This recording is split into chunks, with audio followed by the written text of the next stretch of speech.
como xingar com elegância.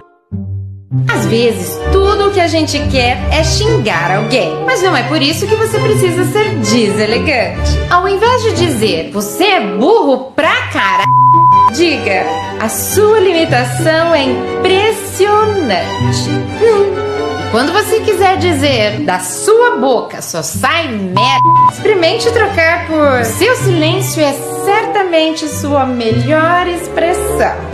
Quando você sentir que precisa dizer, você é um que se acha, troque por eu admiro como você superestima o seu valor. E eu sei que tudo que você precisa dizer pra aquela dupla de pessoas horrorosas é, por que não entra um no c do outro e vira um Megazord? Lembre-se que você pode trocar isso por uma versão muito mais elegante. Por que vocês não se unem para se deleitarem na insignificância de ambos?